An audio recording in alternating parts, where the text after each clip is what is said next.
قرآن پڑھو. اسی نبی نے کہا کہ یہ راستے سے تکلیف دہ چیز کو ہٹا دو. اسی نبی نے یہی کہا.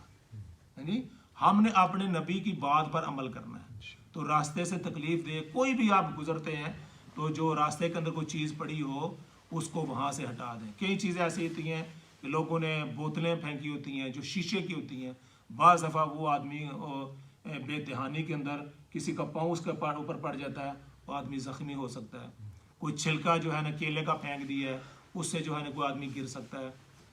یہ علیحدہ چیز ہے, یہ جسمانی تکلیف ہے.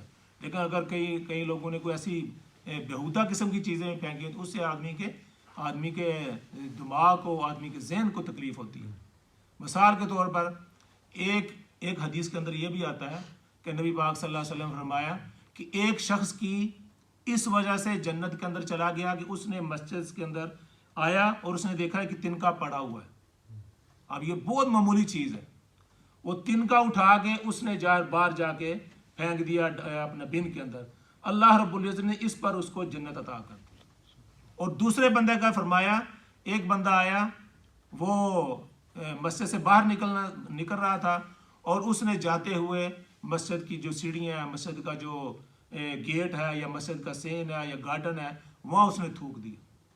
تو اللہ رب العزت فرماتے ہیں کہ اس پر اس کو اللہ تعالیٰ نے جہنم کے اندر ڈال دیا. ایک معمولی, اس کو یہ تنکا اٹھانا بھی معمولی بات ہے اور تھوکنا بھی معمولی بات. لیکن اس سے وجہ کیا سمجھ آتی ہے؟ میں نے بھی غور کیا کہ تھوکنے سے اللہ تعالیٰ نے جہنم کے اندر کیوں ڈال دی. اس سے پتہ یہ چلتا ہے کہ اس سے ایذائے مسلم ہوتا ہے. مسلمان نہ بھی کوئی دوسرا بندہ بھی ہو, اس سے اس کو تکلیف پہنچتی ہے, اس کو کراہت ہوتی ہے. جب اس نے دیکھا کہ کسی نے باہر تھوکا ہوا ہے, اس نے جب دیکھا تو اس کو کراہت ہوئی, اس کے دل کو تکلیف پہنچی. تو فرمایا کہ ایذائے مسلم یہ حرام ہے. اس وجہ سے اللہ رب العزت نے تھوکنے کی وجہ سے اللہ تعالیٰ اس کو جہنم کے اندر ڈال دیا. صرف تھوکنے کی وجہ سے, جس کو ہم بالکل معمولی سمجھتے ہیں. نبی پاک صلی اللہ علیہ وسلم جو ہیں وہ اس کی تاکید فرماتے تھے. فرمایا کہ اگر آپ کو تھوک آیا ہے تو آپ نے اس کو تھوکنے کے بعد اس کو چھپا دو. آپ نے اس وقت بھی یہ تعلیم فرمائی, اس کو کیا کرو, اس کو چھپا دو. ایک مرتبہ نبی پاک صلی اللہ علیہ وسلم اپنے صحابہ کے ساتھ جا رہے تھے تو دیکھا کہ کسی آدمی نے جو ہے نا وہ دیوار کے ساتھ تھوکا ہوا تھا, وہ نظر آ رہا تھا. تو آپ صلی اللہ علیہ وسلم نے جب اس کو دیکھا تو صحابہ سے نہیں کہا کہ اس کو صاف کرو. نبی پاک صلی اللہ علیہ وسلم نے خود اپنی چھڑی سے اس کو صاف کر دیا,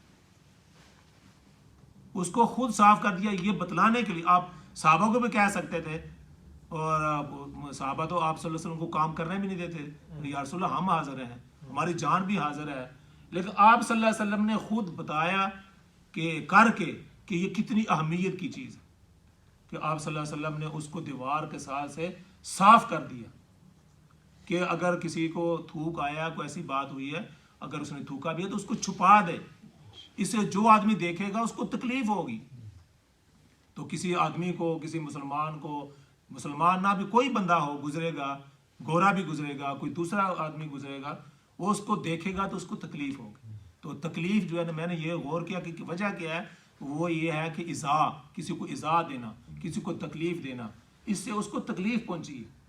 تو ایسی باتیں بھی ہمیں, ابھی میں آ رہا تھا جب میں دیکھا کہ وہ یہ کاٹرز لینڈ کے, میں ابھی آ رہا تھا تو ایک آدمی وہ گاڑی میں جا رہا تھا, اس نے کوک پیا اور گاڑی کے سے باہر پھینک دیا سکتا. میں نے اس کو ہارن بھی بجایا, میں نے کہا یار خدا کا خوف کرو.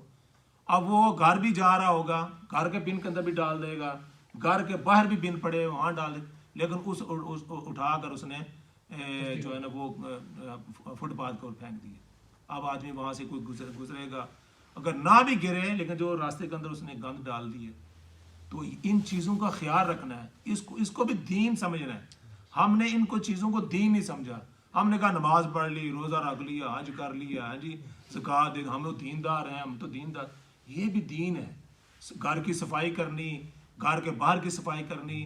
نبی پاک صلی اللہ علیہ وسلم اپنے گھر کی خود صفائی کرتے تھے.